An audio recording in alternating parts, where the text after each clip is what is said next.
Hello, my name is Martyna Rzymkiewicz and this is my DIS 314 presentation. My prototype is a visual novel where the intended player experiences an internal conflict caused by morally difficult decisions and the feeling of pressure tied to the player's actions having consequences in the game's progression. I will explain how I established my 5 best practices that drove my design decisions, identified through already existing games like Detroit Become Human, Undertale, Papers, Please, and more. The game starts with the player attending an interview for a job they applied for. The interview cannot be failed, but the player will see different dialogue options based on what choices they made throughout it. You start with a simple choice early on, seemingly insignificant, where the benefactor asks the player about stickers. The player can then choose if to answer positively or negatively. This is where the first best practice factor I want to talk about comes into play, decision making.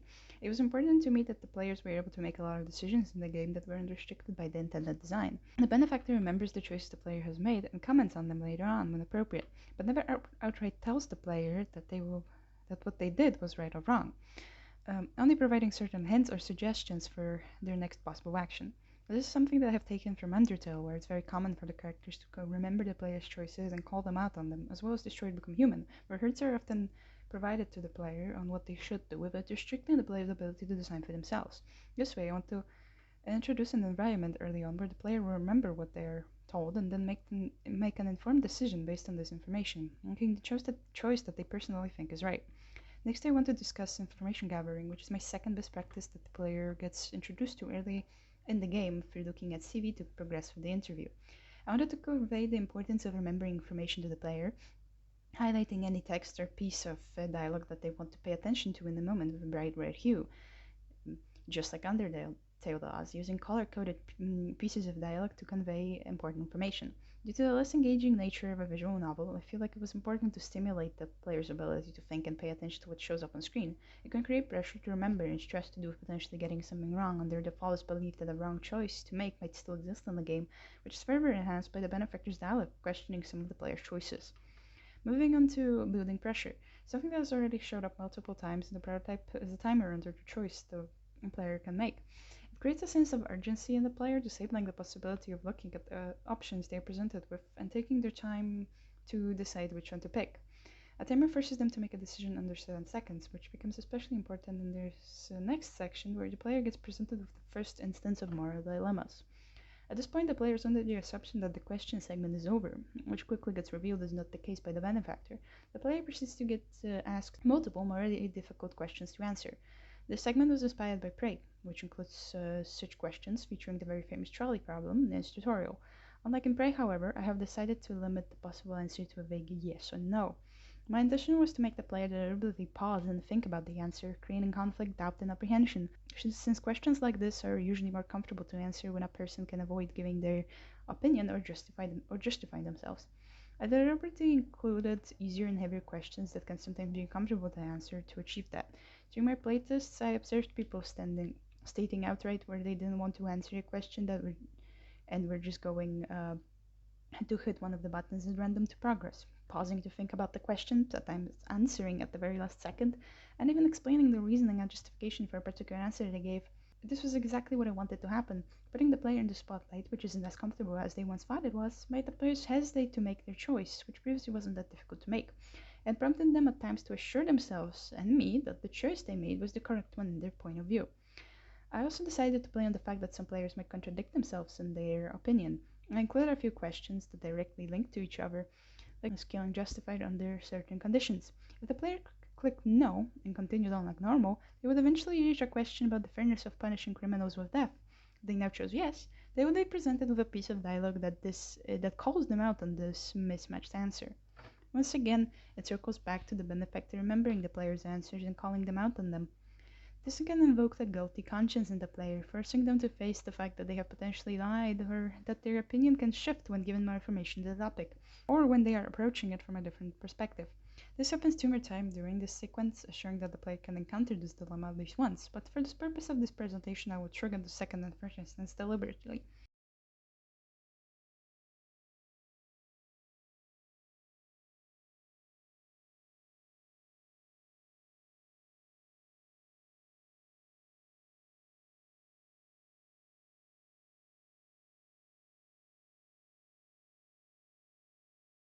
Once the player completes the interview, they move on to the first day on the job, which involves fighting their office.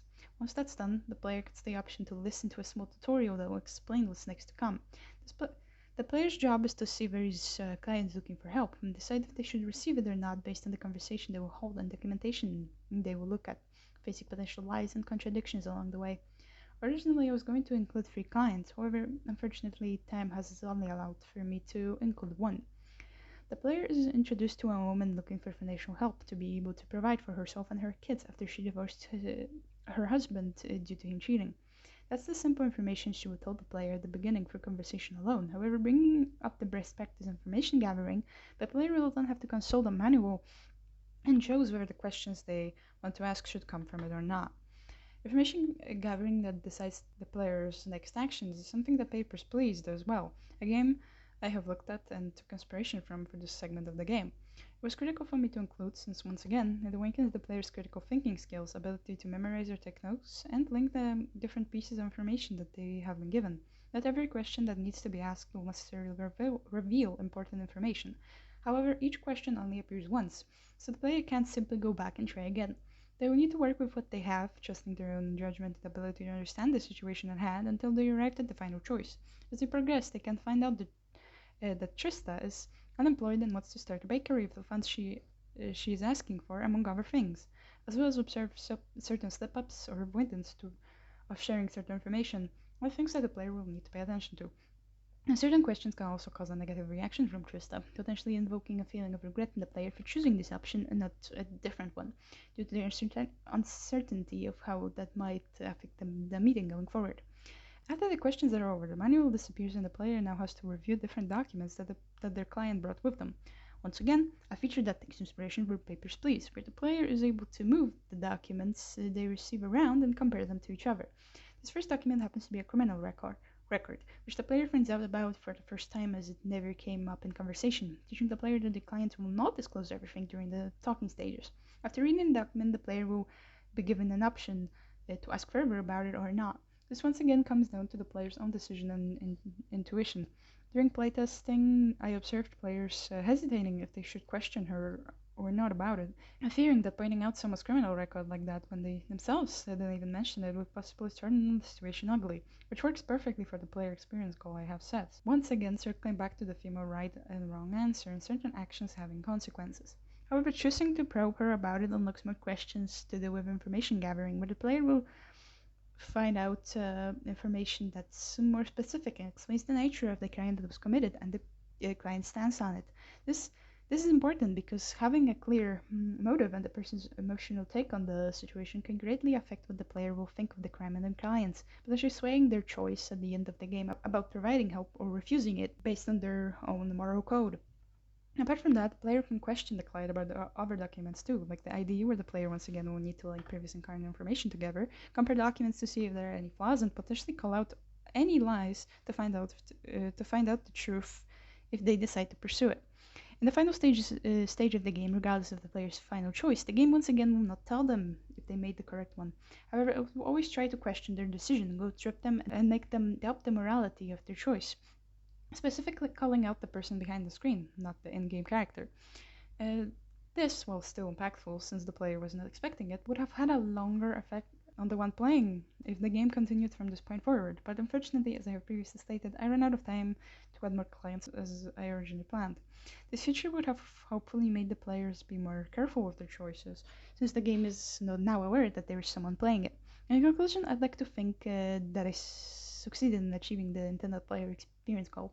The prototype I created effectively merges building pressure, decision making, moral dilemma, guilty conscience, and information gathering together to create an experience that makes the player uncertain, uncomfortable, conflicted, apprehensive, and pressured. I tried including all of these best practices at different stages of the game so each one wouldn't appear just once and be forgotten about, and tackling them to the full experience evenly enough. My playtesters were able to understand the goal of the game pretty easily, and as already mentioned before, often experience conflicting feelings about the choices they had to make and worry about the possible consequences that their actions might have on the gameplay, validating my design choices. However, I have also been presented with improvements that could have been made to make the experience even better, like an additional dialogue option when a player doesn't pick anything before the time runs out, where the character they're talking to points out and comments on them not making a choice. Is getting to make those choices one of the biggest elements of the game, as having a more concrete consequence of failing to do so would have presented the player with more stakes and pressure.